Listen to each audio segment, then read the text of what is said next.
Twitch Plays Pokemon was an event in 2014 that saw an anonymous streamer put together a system that allowed chat to provide inputs into a game.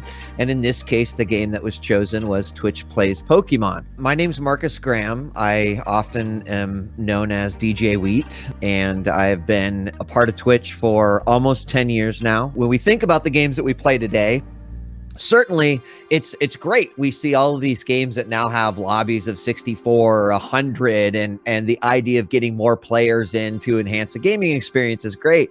But Twitch Plays Pokemon, especially on Twitch as a service, was the first time that we really saw, sort of the technology used in a way to facilitate that number of people playing at any given time. I think like prior to Twitch Plays Pokemon, there were some really interesting sort of attempts and innovations that came around taking chat or other input in order to showcase how a game is played. It's been stated by the original streamer that their inspiration was something called Salty Bets.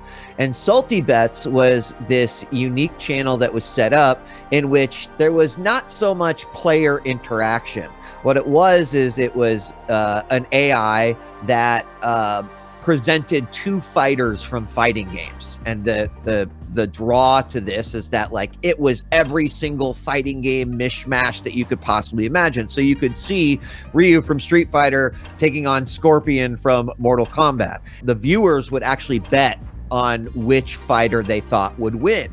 And so that was kind of the inspiration for the original Twitch Plays Pokemon streamer to say, there's something really cool here about getting your audience involved in playing or in the content in a way that they haven't been able to do before. And I want to see if I can take this one step further. So they developed a system that allowed inputs to come in from chat, be parsed, and then put into a game.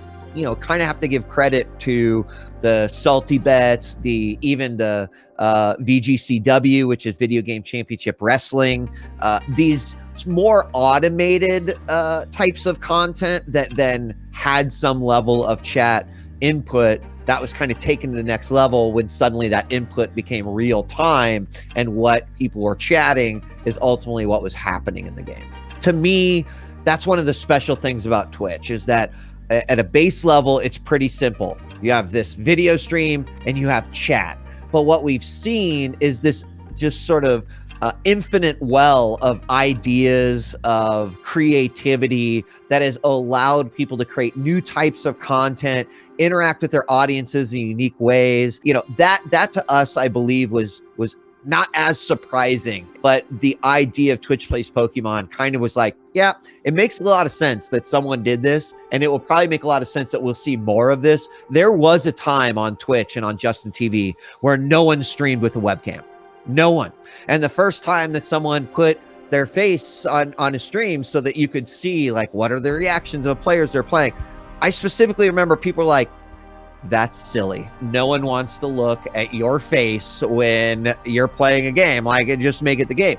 But you look at it now, and it's hard to find a stream that doesn't incorporate, right, that personal element to a stream and a webcam. So I look at Twitch Plays Pokemon as another one of those moments where, of course, not everyone is adding some sort of a Twitch Plays Pokemon, but it created a new sort of lever that any creator could pull that says, you know, the boundaries of what you can do as a stream, as a creator, have expanded. And that's always been something that's been really exciting to me.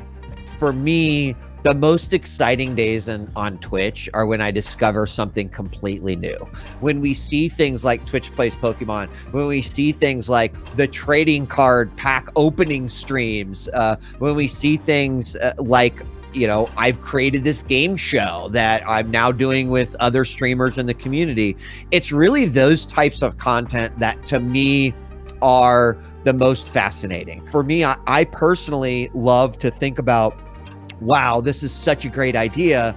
Who is this going to inspire, and what sort of content are they going to make as a result? Taking an idea that has already been done, but putting this new creative, innovative, entertaining spin on it, That is the content that is always the most exciting to me.